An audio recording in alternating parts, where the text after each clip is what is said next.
Om Swastiastu, Namo Buddhaya, Salam Kebajikan.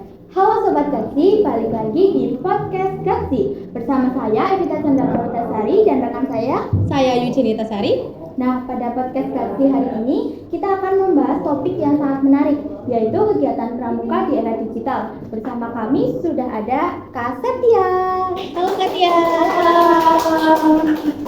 Katia, gimana nih kabarnya? Alhamdulillah baik-baik aja.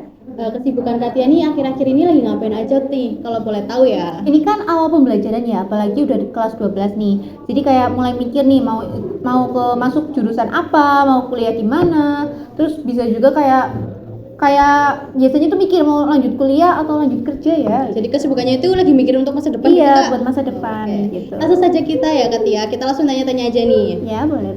Menurut Katia nih, bagaimana pramuka yang beradaptasi dengan era digital?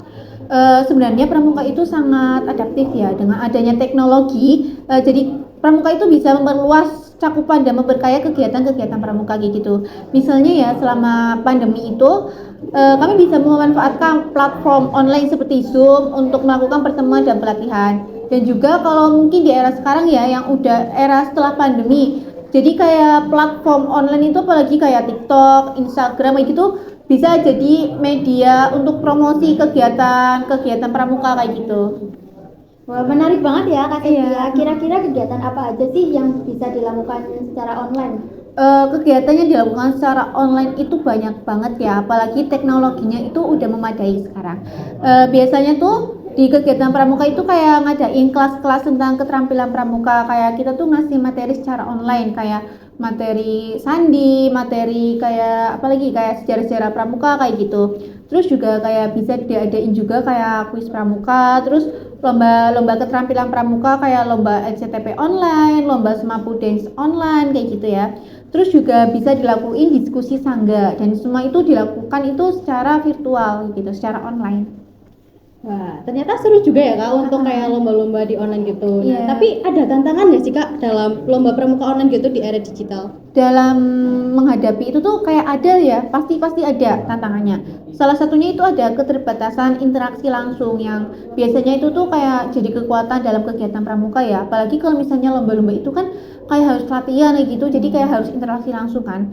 Jadi solusinya itu mau nggak mau kita harus bikin kegiatan interaktif tuh yang online, tapi harus melibatkan semua anggota itu aktif gitu. Mau nggak mau jadi mereka harus ngobrol kayak gitu. Nah, biasanya kan di lomba online itu kan disuruh untuk upload di sosmed kan, atau Iya. YouTube, TikTok, ataupun Instagram.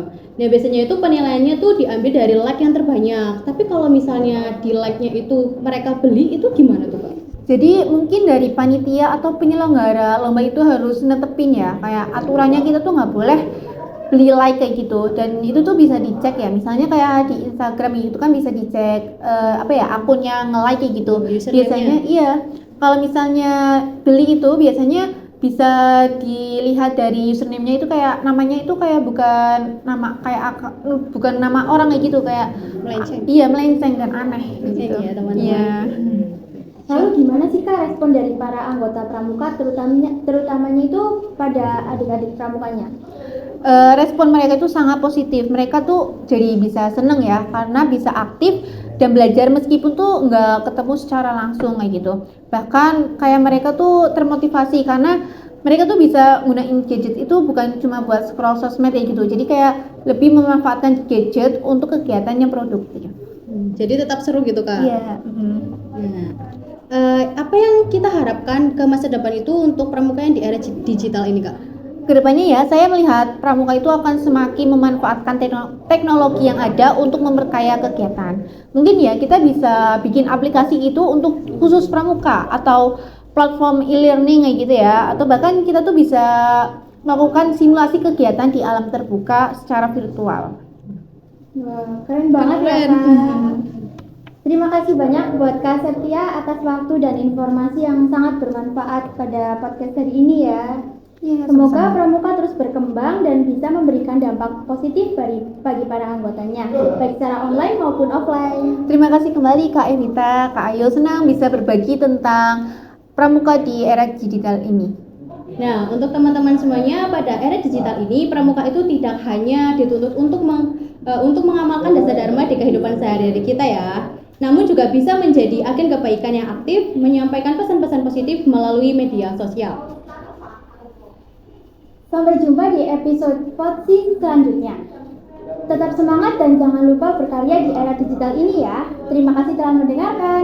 Wassalamualaikum warahmatullahi wabarakatuh.